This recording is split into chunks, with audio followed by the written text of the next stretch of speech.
सन 1984 में ढोलावट डैम बना था और वो डैम इसलिए बना था और इन लोगों को ये संतुष्ट किया गया था कि 1984 से आज 2025 कि पूरा ढोलावट डैम बना। इस ढोलावट डैम का पानी रतलाम खेड़ा जावरा तक गया और इन्हीं लोगों को इसलिए बताया गया था वहाँ से ऊपर कि सारे जितने भी भाई आप लोगों को हम पट्टा दे देंगे।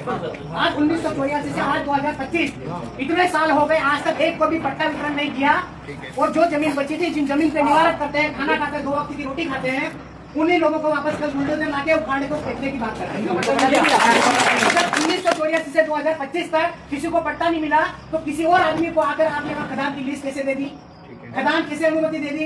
भाई ये भी इंसान थे, इनने भी बलिदान दिया। जब ढोलावट डैम बना उखाड़ने की बात कर रहे हैं। मैं एक बात और बोल रहा हूँ, हमारी कथा अलग हो जाएगी लेकिन जमीन नहीं जाएगी।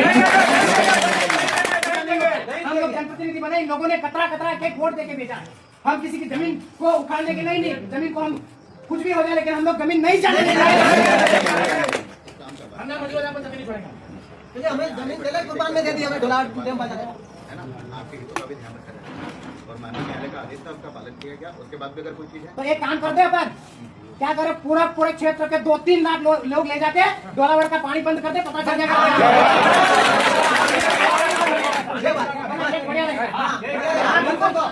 काम करते हैं, अगर प्रशासन सामान्य मुख्यमंत्री जी बोलते हैं कि आदिवासी समाज को हमने पट्टा घर दे दिया, वन विभाग का पट्टा दे दिया, तो ये जो लोग जिंदे लोग हैं, हम बच्चे को, गाय भैंस बछड़े को लेकर कहाँ जाएंगे?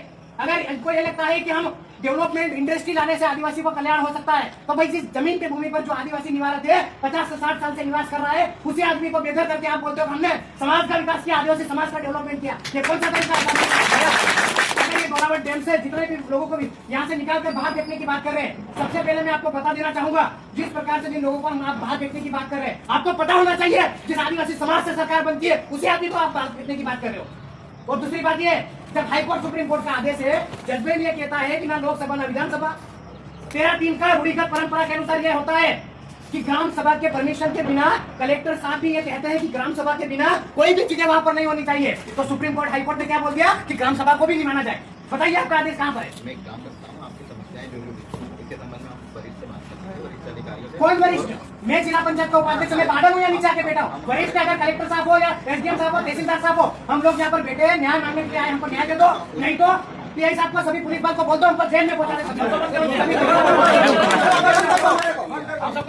हम लोग किसी को ना तू सब आ सकती तो आप है, लेकिन हम न्याय के लिए आए हैं। या तो फिर आप बोल दो लीगली कि आपको अधिकार नहीं है वहाँ रहने का, तो मैं खुद ही बोल देता हूँ सभी आदिवासी समाज भग जाओ। आपकी बातों पर हम लोग वरिष्ठ बात करते हैं और फिर जो भी विधि अनुसार